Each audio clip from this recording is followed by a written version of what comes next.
आठवें वेतन आयोग का नाम आते ही सबसे पहला सवाल लोगों के मन में यही आता है कि फिटमेंट फैक्टर कितना होगा, सैलरी कितनी बढ़ेगी और पेंशन में कितना इजाफा होगा। लेकिन इस बार एक ऐसा मुद्दा भी तेजी से चर्चा में है जिस पर पहले इतनी बहस नहीं होती थी। यह मुद्दा है पे पैरिटी, यानी सरकारी कर्मचारियों के अलग अलग स्तरों के बीच वेतन के बढ़ते अंतर का। दूसरे शब्दों में कहें तो सवाल सिर्फ यह नहीं है कि कर्मचारियों की सैलरी कितनी बढ़ेगी, बल्कि यह भी है कि सैलरी बढ़ने का फ़ायदा किसे कितना मिलेगा।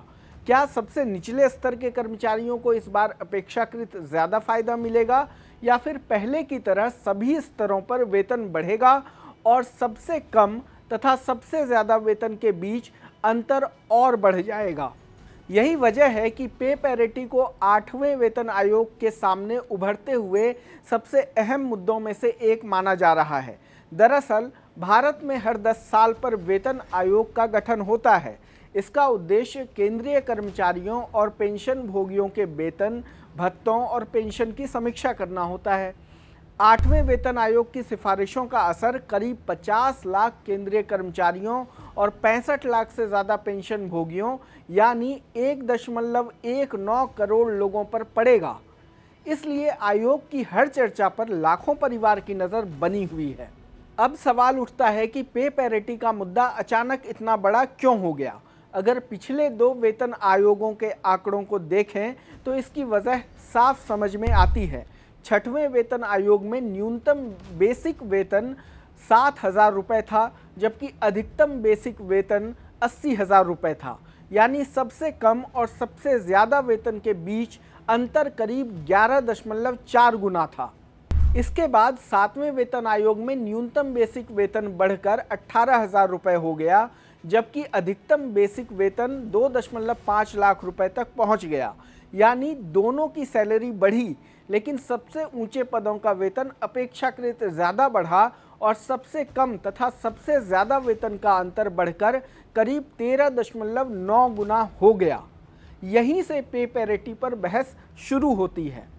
कई कर्मचारी संगठनों का कहना है कि अगर वेतन आयोग में सबसे ऊंचे पदों की सैलरी ज़्यादा तेज़ी से बढ़ती रही तो समय के साथ वेतन का अंतर और बढ़ता जाएगा।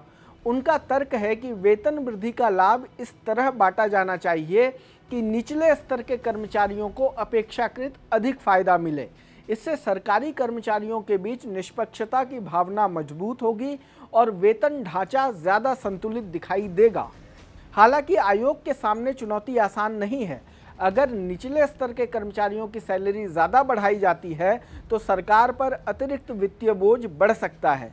दूसरी ओर अगर पहले की तरह सभी स्तरों पर समान अनुपात में बढ़ोतरी होती है तो वेतन का अंतर कम होने के बजाय और बढ़ सकता है। यानी आठवें वेतन आयोग को 3 बड़े पहलुओं के बीच संतुलन बनाना होगा। पहला, लगातार बढ़ रही महंगाई ताकि कर्मचारियों की क्रय शक्ति बनी रहे। दूसरा, सरकार की वित्तीय क्षमता, क्योंकि वेतन और पेंशन पर होने वाला खर्च सीधे सरकारी खजाने पर असर डालता है। और तीसरा, सभी स्तरों के कर्मचारियों के लिए न्याय संगत और संतुलित वेतन ढांचा, ताकि किसी भी वर्ग को यह महसूस न हो कि उनके साथ भेदभाव हुआ है। यही वजह है कि इस बार चर्चा सिर्फ फिटमेंट फैक्टर या संभावित सैलरी बढ़ोतरी तक सीमित नहीं है। अब यह सवाल भी उतना ही महत्वपूर्ण हो गया है कि बढ़ी हुई सैलरी का वितरण किस तरह होगा। हालांकि अभी किसी निष्कर्ष पर पहुंचना जल्दबाजी होगी। आठवां वेतन आयोग फिलहाल कर्मचारी संगठनों, पेंशन भोगियों और अन्य हितधारकों से सुझाव ले रहा है।